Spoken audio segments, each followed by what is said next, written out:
नमस्कार विद्यार्थियों, आप सभी का हमारे YouTube चैनल फिजिक्स गाइडलाइन में पुनः एक बार स्वागत है।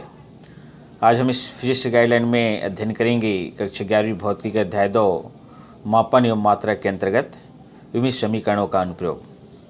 विद्यार्थियों, इस टॉपिक पर हम आपसे चर्चा करें इससे पहले मैं उन विद्यार्थियों से कहना चाहूँगा कि यदि आप हमारे चैनल पर पहली बार जुड़ रहे हैं तो आपसे निवेदन है कि आप हमारे चैनल को अवश्य सब्सक्राइब कीजिएगा और इस वीडियो को आप शुरू से अंत तक अवश्य देखिएगा। तो आइए हम चर्चा करते हैं विभिन्न समीकरणों के अनुप्रयोग। विद्यार्थियों, विभिन्न समीकरण क्या है, विभिन्न समीकरणों के बारे में हम लोगों ने पूर्व वीडियो में पढ़ चुका है। आज हम लोग यहाँ पर विभिन्न समीकरणों के अनुप्रयोग के अंतर्गत देखते हैं तो हमें ये पता चलता है कि विभिन्न समीकरण उपयोग सामान्यतः 4 कार्यों में इसका प्रयोग किया जाता है। जैसे मैंने यहाँ पर 4 उपयोग यहाँ पर लिखा है कि विभिन्न समीकरण उपयोग भौतिक समीकरणों की शुद्धता की जांच करने में किया जाता है। दूसरा, विभिन्न भौतिक राशियों के मध्य परस्पर संबंध स्थापित करने में इसका प्रयोग किया जाता है। इसका एक तीसरा अनुप्रयोग है कि एक पद्धति के मात्रक को दूसरी पद्धति के मात्रक में परिवर्तित करने में किया जाता है। भौतिक राशियों के मात्रक ज्ञात करने में भी विभिन्न समीकरणों का अनुप्रयोग किया जाता है।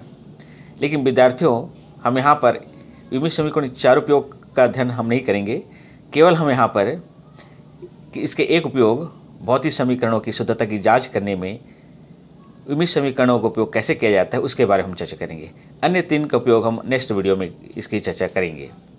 तो भौतिक समीकरण शुद्धता की जाँच करने के लिए इसके लिए हम विभिन्न समांगता के सिद्धांत का प्रयोग करते हैं।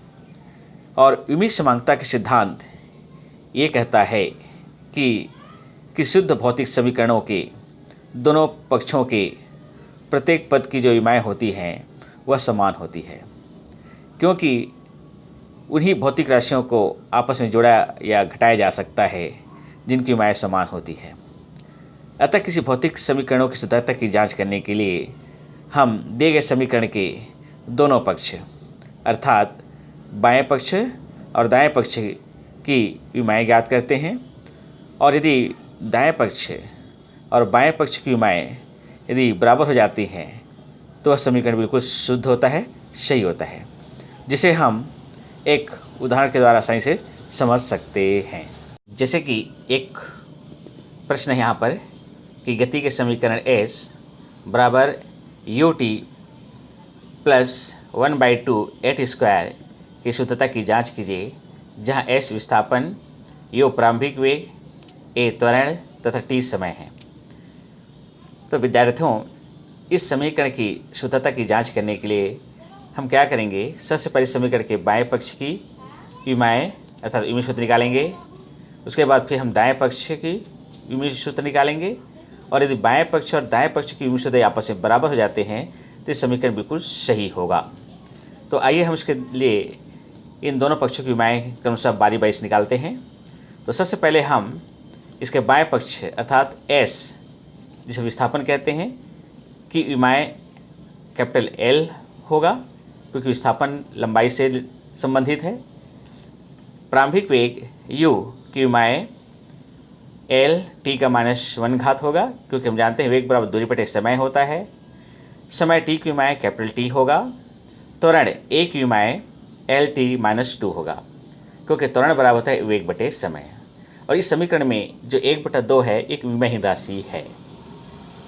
अब हम दाएं पक्ष विमाएँ लेते हैं। तो दाएं पक्ष विमाएँ विस्थापन के लिए L होगा, अतः इसका समीकरण हमें प्राप्त होगा m0 L0 T0। और हम देते हैं समीकरण नंबर 1।